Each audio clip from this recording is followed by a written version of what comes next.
Hello everyone, my name is Keith, amateur radio call WD4PTJ.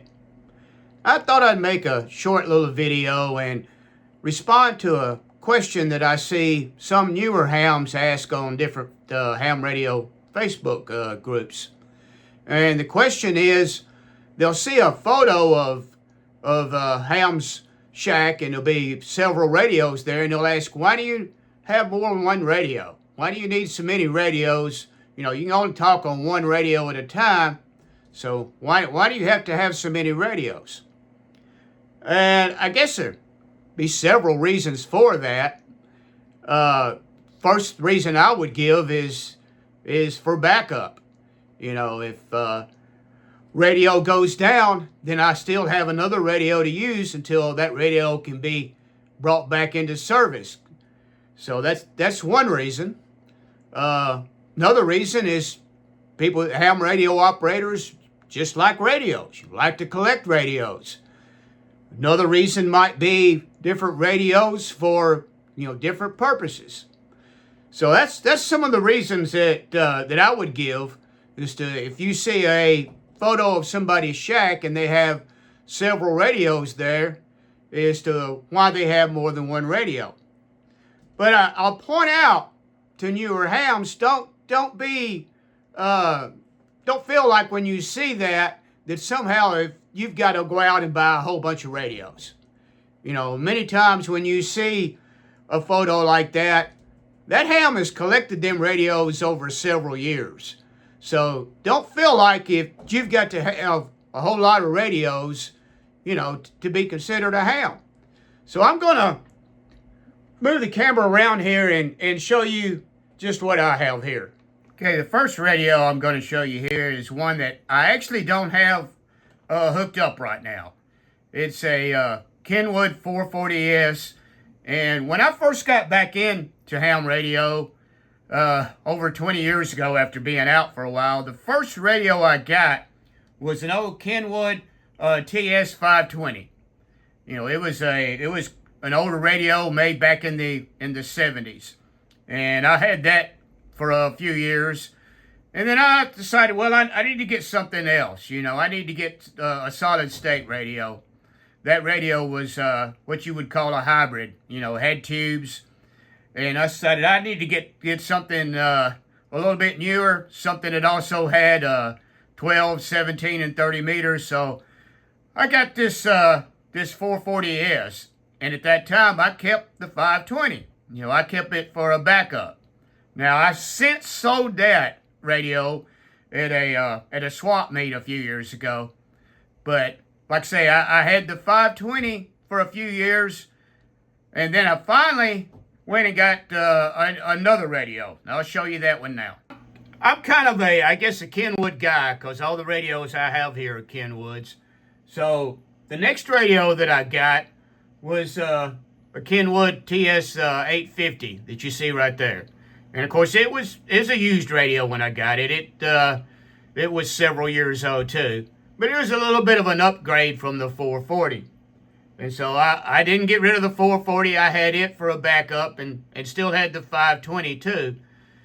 And I kept them both. I had both of them for a while.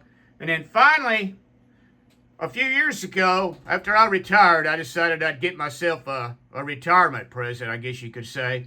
And I got the 590 Kenwood TS 590S that you see here. That's the first brand new HF radio, the only brand new HF radio that I ever bought.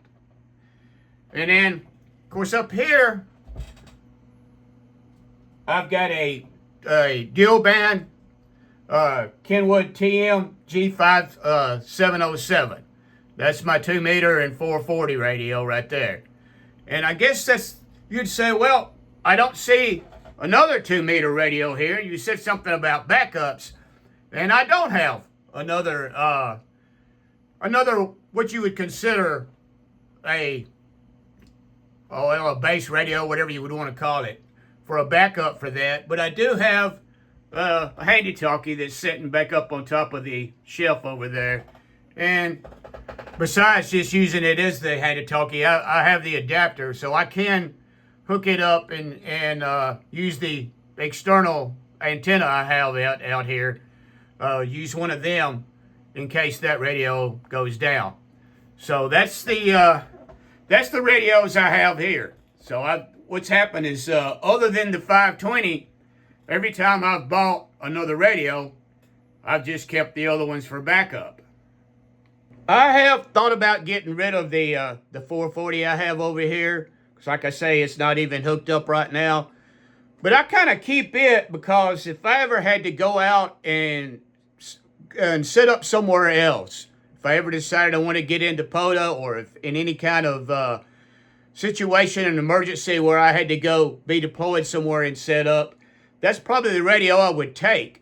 Because the way I have these radios right here set up, it's a little bit of a hassle to get them out of the shelves I've got right here.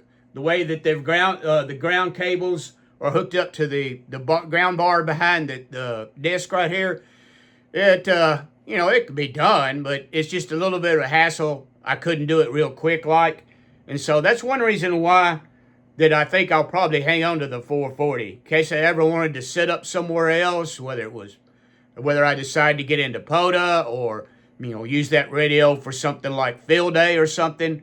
Anything I wanted to go set up somewhere outside of my home here, that radio I could take real quick. I've got a power supply I can take with it, and so I could take that and not have to fool with, trying to get these out.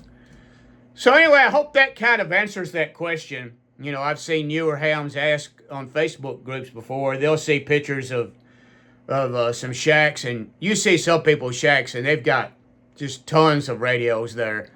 And so, don't feel like if you're just getting into ham radio, no matter how long you've been into it, don't feel like you've got to have a whole lot of radios necessarily to really be considered a ham radio operator. It's not something that's necessary.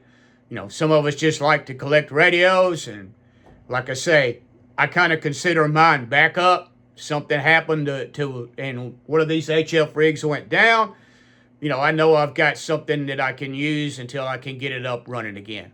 So I hope that kind of answers that question, in case there's anybody watching this video that's ever wondered that before. I know what I've said, most older hams are just like, you're not telling me nothing I don't already know. I know why I have so many radios, a lot of ham radio operators, we just like to collect radios. It's like some guys like to collect, guns. Some guys like to they're in collecting cars or just whatever, whatever they're interested in, they have more than one, So I hope that kind of maybe sort of answers that question.